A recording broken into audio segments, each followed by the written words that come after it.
Découpée par des fjords abrupts, parsemée d'îlots dénudés, hérissée de sommets de la cordillère des Andes, la Patagonie est la dernière terre habitable du continent américain. Ici, on conduit comme on veut, ça c'est bien. La piste est libre. En ville, vous devez faire attention à tout. Et puis on rencontre des gens différents tous les jours.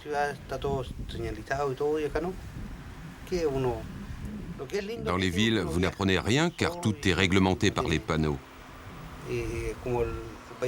Ce que j'aime ici, c'est conduire tout seul, au milieu de ce paysage superbe de montagne. Lorsque vous conduisez, vous ne pouvez jamais vous ennuyer, car le paysage change sans arrêt. C'est vraiment superbe.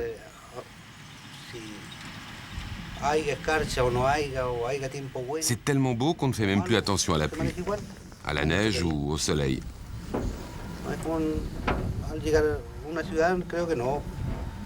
Pour vous dire la vérité, j'aime pas du tout conduire en ville. Et puis ce pays est tellement beau. Cette piste, c'est la Carretera Austral, une route de pierre et de poussière qui part de Puerto Montt, 1000 km plus au nord, et descend vers le sud. Cette route a toujours été celle des pionniers, et cela remonte à l'époque où seul le cheval pouvait passer. Aujourd'hui encore, elle reste la piste des aventuriers qui viennent tenter leur chance dans le Grand Sud chilien.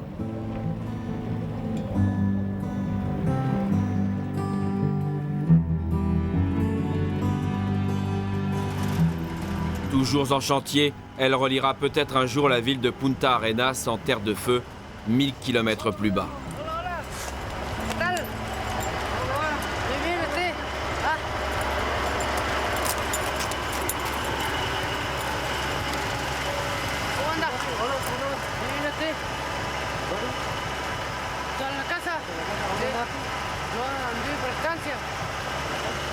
Raúl connaît bien la région de l'Ultima Frontera. Il est mécanicien dans une petite ville du Rio Becker. La plupart des gens qui vivent ici sont des gens que j'aime bien. Ils vivent loin de chez eux, seuls. Leur famille est le plus souvent restée en ville.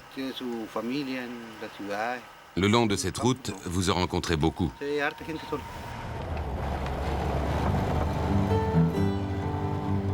Peu peuplée, la Patagonie a été partagée entre le Chili et l'Argentine à la fin du siècle dernier.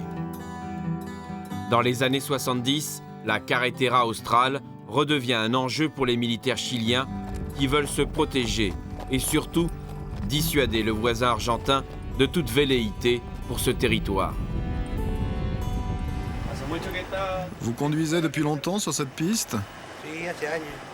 Oui, je suis né dans cette région et je connais très bien la Carretera Austral. C'est dangereux en hiver? Oui, c'est dangereux. Et là où on est, c'est l'un des endroits les plus dangereux. Surtout pour tous les chauffeurs de camions qui partent de Coyhaique pour aller vers le sud.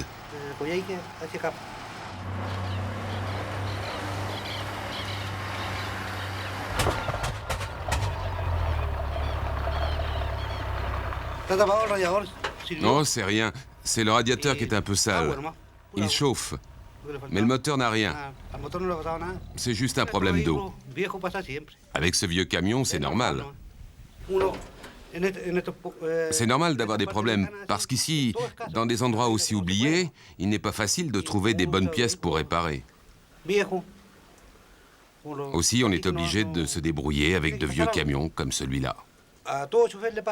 De toute manière, à chaque fois que vous prenez cette piste, il vous arrivera quelque chose parce que cette piste, elle est vraiment difficile.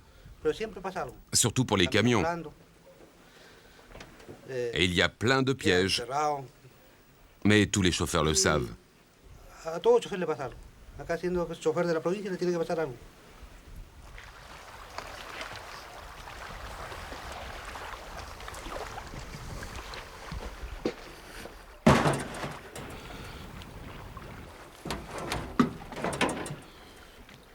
Où allez-vous avec votre camion?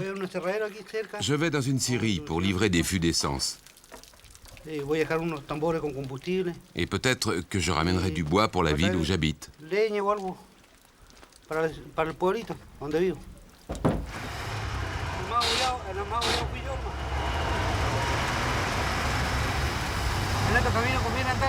Sur cette route, il vaut mieux être seul plutôt que de rouler avec quelqu'un. Si quelque chose doit vous arriver, cela n'arrive qu'à vous. Et je trouve que c'est beaucoup mieux ainsi.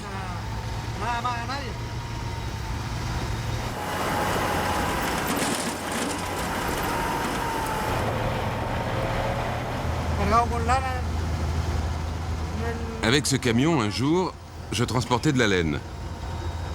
Et le levier de vitesse s'est cassé. On était en pleine montée. Je me suis retrouvé au point mort. Alors il a commencé à reculer. Je ne pouvais plus rien faire. Et il s'est renversé, heureusement, dans un fossé. Je m'en suis sorti seulement avec une côte cassée. Le camion, lui, n'avait rien.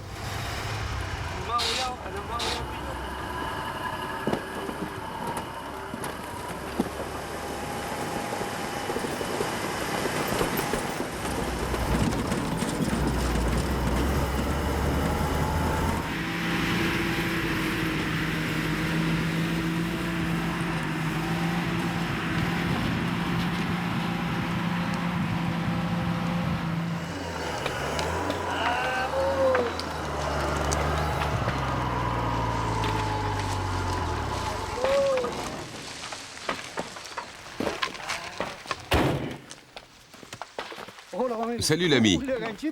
Ça va? Alors, qu'est-ce que vous faites? On travaille avec les bœufs dans la forêt pour amener le bois vers la scierie. Tu vas descendre tout le bois cet hiver? Non, pour le bois qui est en haut dans la montagne, on attendra le printemps avant de le descendre. Il y a trop de neige.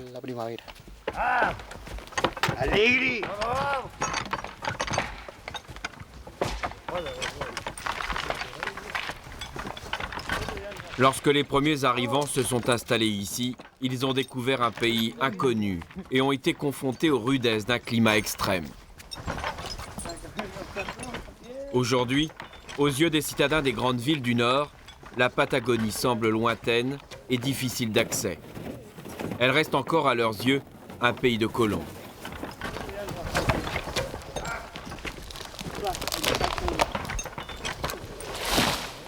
Tous ces personnages rencontrés le long de la carretera australe sont le type même de l'anti-héros. Ils affrontent la vie tout simplement, avec courage et patience.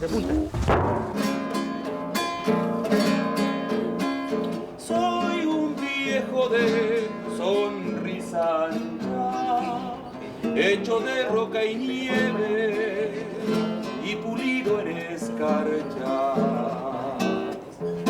He nacido a orillas del estrecho con un alma poeta que yació. Et puis c'est l'heure du maté, une sorte de thé que chacun partage en se passant la pipette et la bombilla. Los canales, el estrecho y otros mares y llegué trayendo aquí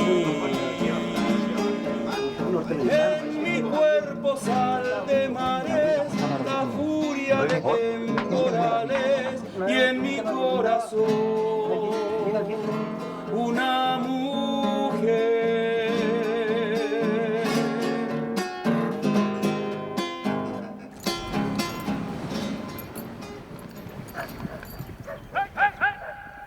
Francisco Colohan, bourlingueur de ces terres du Sud, a toujours aimé la sauvagerie de ces espaces.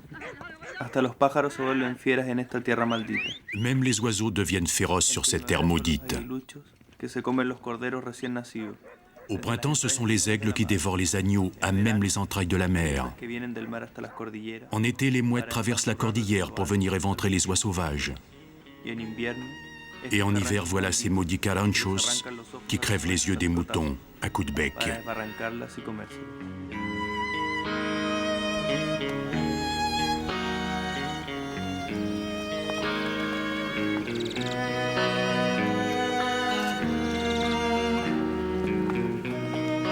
Charles Darwin, lors de son tour du monde sur le Beagle, écrivait en 1834 « Sur cette terre s'étend la malédiction de la stérilité ».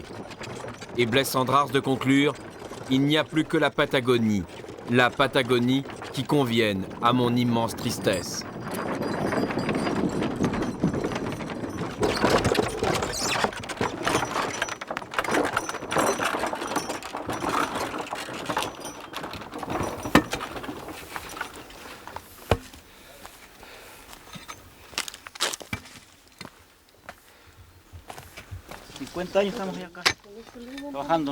Avec ma femme, ça fait 50 ans que nous travaillons le bois. Et ici, vous n'avez rien d'autre à faire que de subir la vie. L'hiver dernier, nous avons perdu notre bétail, un bœuf et une vache. Pendant plusieurs mois, on a été sans bêtes pour travailler. Alors il a fallu se débrouiller sans eux. C'était vraiment dur.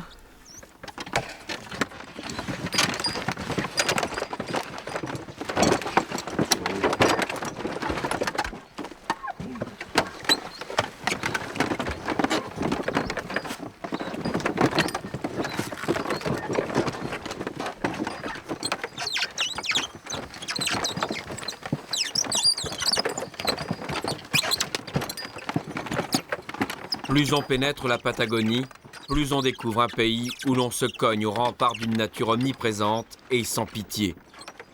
Comme si une fois pour toutes, les arbres, les forêts et les montagnes avaient décidé de se protéger des hommes.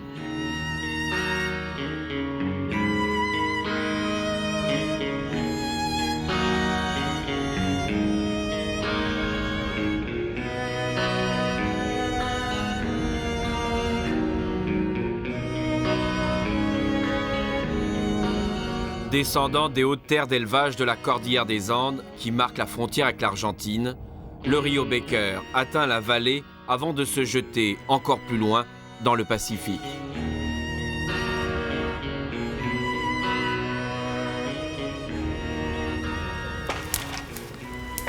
Lalo est l'homme du Rio Becker. Chez lui, rien d'agité ni de hâtif. Il a son temps, comme s'il était entré dans un espace oublié. ¿No ha ido para arriba? ¿Cuánto sentará ahí nomás?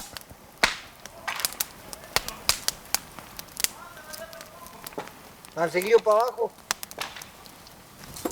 ¿De aquí?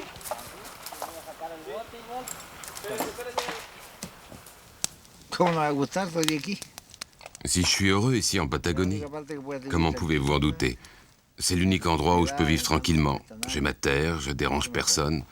Que voulez-vous de plus? Ici, chez moi, il n'y a ni ouvrier, ni patron. Aquí no hay patrón, no pío ni patrón aquí.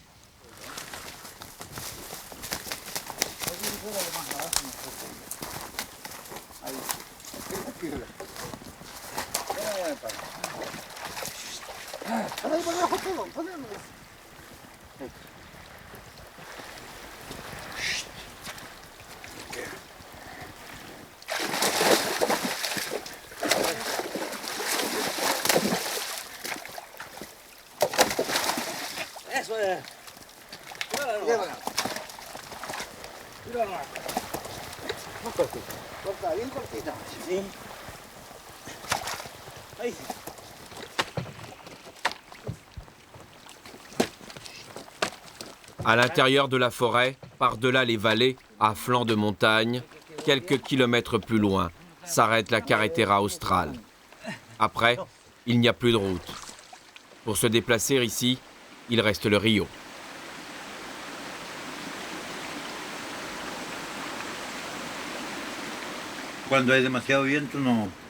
Quand il y a trop de vent, on ne peut pas descendre le Rio Becker. Avec les tourbillons, c'est beaucoup trop dangereux. Et surtout s'il est en crue. Il y a alors de fortes vagues. On doit faire attention car ça devient vite très difficile pour naviguer. Avec le temps d'aujourd'hui, on peut y aller. Mais si le vent se lève, il vaut mieux éviter le fleuve.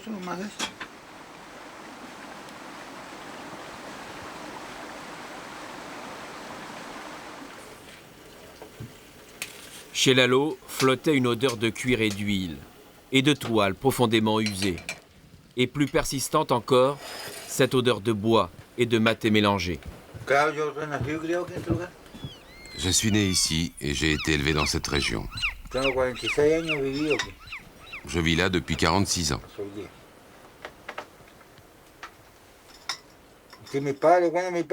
Mon père fut l'un des premiers à s'installer ici, dans le pays, dans les années 30.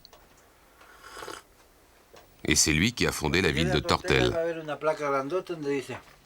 Si vous allez là-bas, vous verrez la plaque qui dit que mon père, Reynaldo Sandoval, a créé cette ville. Qu'est-ce que vous dites de ça? Moi, je suis le plus jeune de la famille. La dernière chose que ce grand homme ait faite, c'est moi.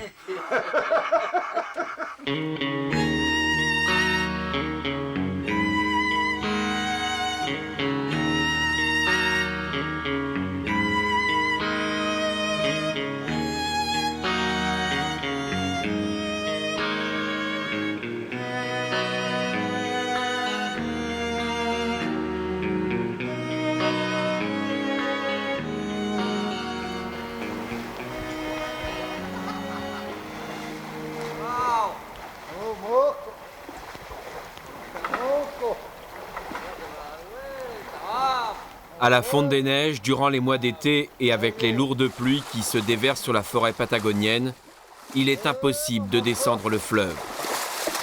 À l'approche de l'hiver, lorsque la neige tombe à nouveau en montagne, le Rio Becker devient navigable. C'est le moment pour Lalo de construire des radeaux pour aller vendre le bois de cyprès à Tortel, tout au bout du fleuve.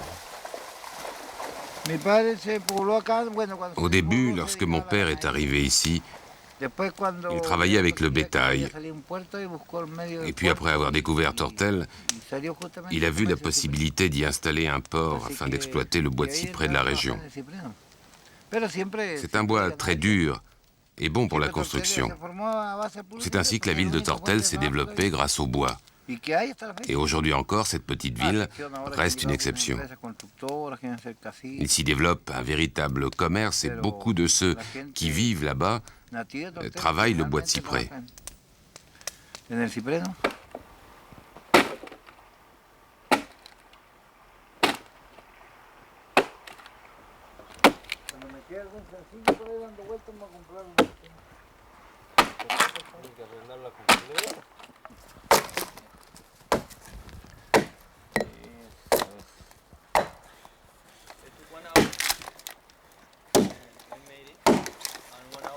Il se dégageait de ces gens rencontrés le long du Rio Becker une impression d'âge arrêté. Une sensation étrange, comme si les jours du temps s'étaient refermés sur ces forêts de pluie. C'est un monde où non seulement l'aventure reste possible, mais où elle prend la forme du quotidien. En Patagonie, on dit souvent que pour survivre, il faut savoir risquer.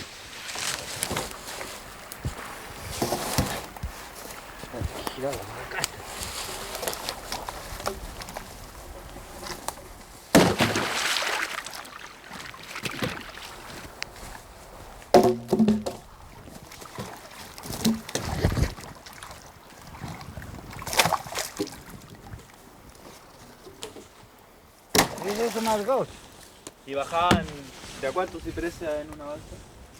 Pucha, en una balsa esta puede llevar hasta 1200, 1300 palos.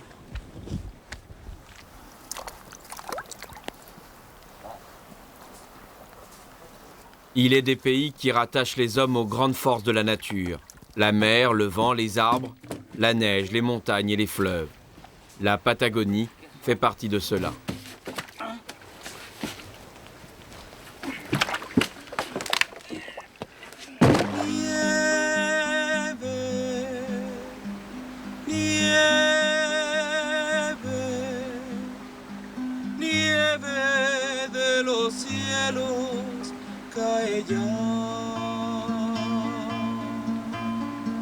Suave de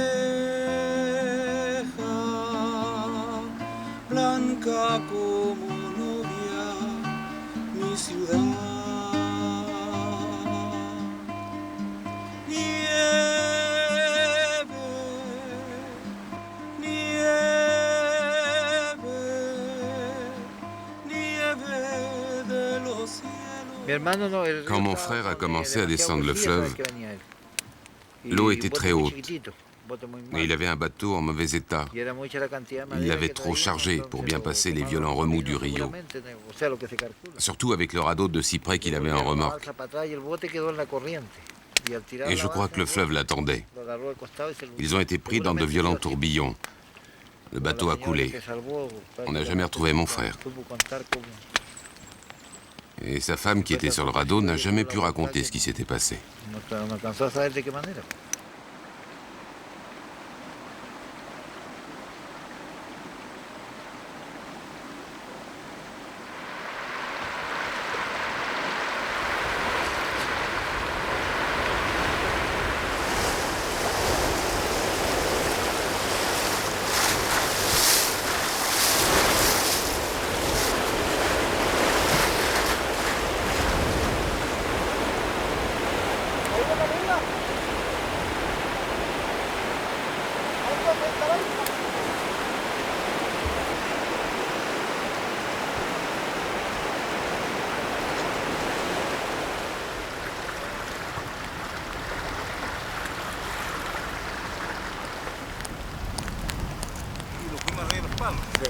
Cuidado.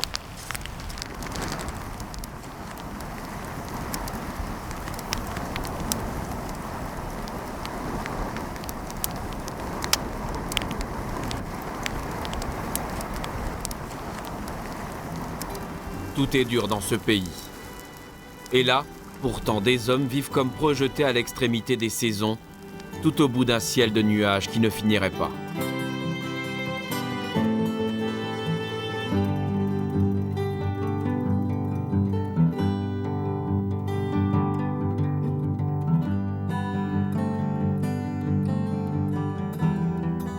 Dans cette région, un temps absolu semblait s'être emparé des êtres, du fleuve, de ce village sans rue, sans route, comme perdu pour un monde qui l'avait oublié. Très jeune, Lalo a été fasciné par cette photo du village de Tortel et bercé par les aventures de son père Reynaldo. Et ces histoires étranges qui flottaient au cœur même de ce village aux passerelles de bois. 100 morts, 110 morts, on ne sait trop comment, par empoisonnement, par maladie ou tués par des hommes en noir venus du nord. Aujourd'hui, le cimetière est oublié, personne ne sait.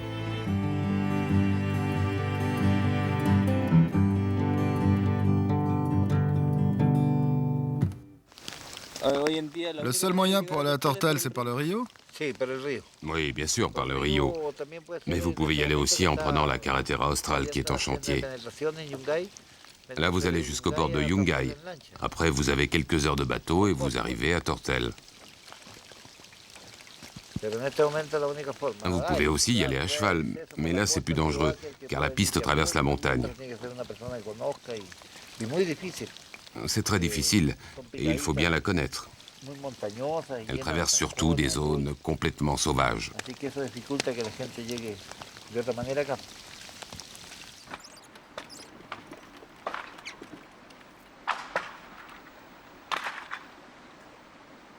À quelques kilomètres de Tortel, au cœur des montagnes, le chantier de la carretera austral se poursuit. Lalo et tous ceux du Rio Baker le savent, dans quelques années, la route viendra jusqu'ici.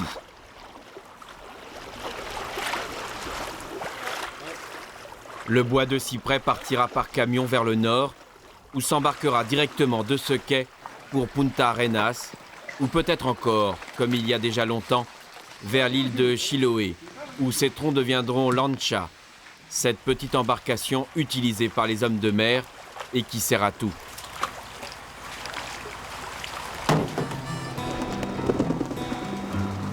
Plus haut sur les plateaux, juste avant les hauts sommets de la cordillère, la route ne viendra pas avant longtemps.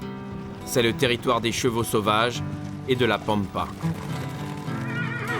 En langue inca, pampa désigne une étendue plate, infinie, vaste, nue et qui s'ouvre en plaine gigantesque à perte de vue.